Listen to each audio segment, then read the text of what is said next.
Hey everybody, I'm Chris Watson, and welcome to this edition of the NYSPHSAA Captains Club presented by the New York State Correctional Officers and Police Benevolent Association. Today we're at East Aurora High School in Section 6 where history will be made. The boys varsity swim team will win their 50th consecutive division championship competing in the Erie County Interscholastic Conference. It really means a lot to be able to say that I'm a Bombers and have all these guys say they're Bombers because of the long history that the team has. There's a lot of pride, and there's a lot of history, and every meet, every practice, we're not just doing it for us, we're doing it for everyone that came before us. Once someone's successful for a long time, it becomes an expectation. So I always wonder, I think when the kids graduate and they leave, then they realize how special it was when they were here. But I always wonder, during this time, it's just, that's how it is. It's clear that the current generation knows who came before them. It's a tradition that started a long time ago, well before East Aurora was winning division titles. A program that was born in 1956 became a powerhouse by 1969, when Tom Fahrenholtz was hired as head coach. He just sort of had this an aura about him that you can't really capture. There's just something that's really unique, but it was just absolutely, he was a guy you didn't want to let down. We never thought of ourselves as a small school, and we never used that. So when we swam with the idea that we can compete with anybody. No matter what the size of the competition was, Coach Fahrenholtz was always focused on his team and how they interacted with each other. I remember as a freshman that these kids who are seniors who, when you're in ninth grade, that's they're like gods, and that they treated me exceptionally well, and that's something that stayed with me forever. And I still see these guys at reunions around town every once in a while, and I have a little difficulty approaching them because they were my heroes. It's just a real close-knit group. The parents have been close-knit, the coaches, the kids. It's just a real good group to be involved in. And fostering that relationship between upper and underclassmen continues today. I've been on the team for 5 years. I feel like being a Bomber is just being a good teammate, good leader. I've learned a lot from the past swimmers about leading, being a good person in general. Now let's get this out of the way. East Aurora High School is the home of the Blue Devils, except when it comes to the boys' swim team. The story goes that former coach John Fisher was an Ithaca College grad, the Bombers, and when he started the program, the name came with him, 150 miles down the road. And as far back as anyone can remember, the team has carried a reconditioned military bomb with them to all their meets as a de facto mascot. There's a lot of history behind it. It's traded hands quite often. As you see, the reason there's two is because I want to say in the 70s or the 80s, the bomb was stolen, went missing, and for a couple of decades, nobody knew where it was. And mysteriously, about a year or two ago, it reappeared. So in the meantime, there was another family that said, well, we need the bomb here. It's been here for a long time, so they made another one. And so luckily the original was returned to us, and now we have two. A lot of people don't know that we're even the Bombers. Swimming's not like the most popular sport. A lot of people they're scared or confused when I'm carrying a bomb around the school. It feels especially weird when I'm going to other schools and away meets and I'm carrying a bomb through their hallways. It's different. One thing that will always remain the same is the pressure to succeed on a team that has been so good for so long. The kids will tell me that they don't want to be the year that they lose. They don't want to be the year that the division is not won by East Aurora. You're part of something way bigger than yourself. Our coach has a philosophy that we can win without any one member of our team. So it's really about the team. It's not about the individual here. And you really just have that weight of there's been so many generations of people that have won before you, so you got to keep going. There's no option to fail. When there's a successful program and a sustained successful program, kids know that, hey, if I join this, if I commit to this, I'm going to get something out of this. I've seen it in my years as an athletic director that a team starts to become successful, kids come out of the woodwork and they want to be a part of that. They want to be a part of that notoriety, that recognition. To swim for East Aurora, you have to have your priorities in order, and athletics are not on the top of the list. We have a pyramid of priorities that we have. The first is obviously family and religion, and then academics. So the first thing to being a swimmer, you also have to have the academic side. Swimming is generally one of the highest grade point averages of any sports team, but everyone on this team's very smart in the classroom and very hardworking here as well. And you just have to be able to take a beating and just keep going. It's brutal when you're in those practices. First step top is your family and your religion, then comes school, and then comes swimming, and everything else is below that. But really, if you want to be of help to this team, you have to make sure that those top two things are taken care of so that you don't end up messing up the swimming with it.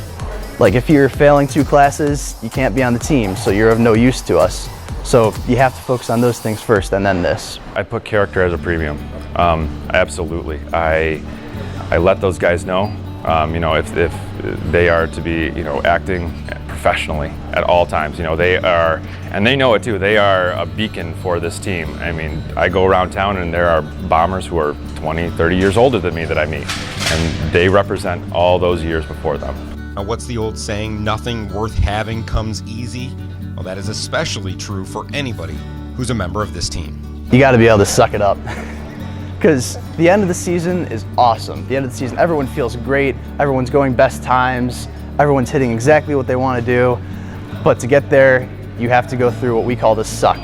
And it's a couple months of really hard practices where you're just not really seeing where it's going. But you gotta trust that the method works, that eventually you'll get there. I know for me at least, when we get in the water the first day, all the way to the last day, it is just, you don't stop. It's the grind, it's the worst thing.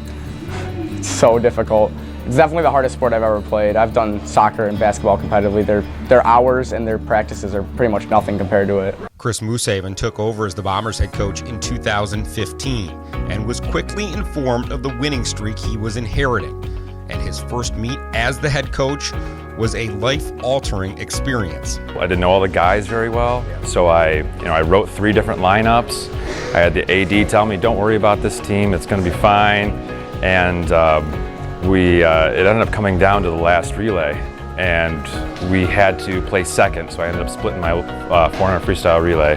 We just needed second place, and we won by 1 point my first meet. Needless to say, I didn't sleep for about 3 days afterwards. In 5 years as head coach, Coach Moose has put his stamp on the program. I think he's a huge part of it. I mean, without a good coach, you can't be a good team. So he also runs the East program, which is a club team. So he's a big part of bringing in the new guys, the younger kids. As athletic directors, we put in a little bit of time at school. Chris probably puts in more time than I do. He is the director of our East swim program, so there's a great connection that he has with the kids coming up through that younger program, and then also into our high school program. He coaches our girls team. He's the assistant varsity coach for our girls team. So he's dedicated. He's there all the time. And the kids see that when they see that he's going to put all of his time into swimming, he's going to get more out of the kids that way. I really believe that swimming, you can be taught to be a swimmer. You don't have to be born into it or anything. You might not be the next Michael Phelps for sure, but I find that some of the most rewarding swimmers that I've been able to work with are the kids who come from nothing. And getting them to qualify for me is amazing. It's clear to see this dynasty was not built overnight, and while it started with one man, it has kept running all these years later by the swimmers who have come after him. If you were a bomber, you were a bomber, and that one of the hallmarks of his teams is that he's had great swimmers, but he's also had people who really struggled with a lot of different issues, and once they were part of the team, that they were a bomber, and that was it. I can't believe it. I haven't been alive for even a third of how long this streak is. It's crazy. It's crazy to think that so many people have worked so hard to get to this point. I ride on the backs of so many others. You have a really diverse group of guys here. There's from every different type of students here, and you'd kind of assume that they'd conflict a little bit, but every single person on this team loves each other. There's 7th grade middle schoolers, There's people that are state athletes in other sports, and there's like just nerds, people that they've never done a sport in their life. They come out and they swim, and everyone loves each other, and we're all great teammates. We all love to compete together, train together, and we hang out outside of swimming. There's really good friendships that have formed through swimming. Every sport has those kids that come through that are great athletes, and all of a sudden the team will be good for a couple of years and they graduate, and then the team may not have that success anymore. And so this is a true testament to that over 50 years and even longer that they've been successful with just the 50 straight division titles, that we're not relying on just that one great swimmer or two great swimmers or put a good relay together. It's just a culture that has established itself over the last few decades. On this night, when the stands were full of alumni, former coaches, and a community who has supported them for so long, there was no chance the Bombers were going to let them down. They won their meet over Springville to capture a 50th consecutive division championship, a streak that's not lost on the current generation. It's kind of funny the way that swimming works out is all these hours you train, like 12 and a half hours a week that you train, you're in the pool, you're swimming. It all comes down to like a minute of racing. And that minute's over, and all that time that you have the whole season, it comes down to that. And when you can say that we were the best, it means so much to everyone on the team that we worked the hardest and we earned it, and we've been earning it for 50 years. A winning streak that started in the 1969 school year shows no signs of slowing down, but the legacy is more than just wins. It's the commitment, the chemistry, and the character that the young men have displayed over the years that make this one of the elite athletic programs in all of New York State. For the NYSPHSAA Captains Club, presented by the New York State Correctional Officers and Police Benevolent Association, I'm Chris Watson. We'll see you next time.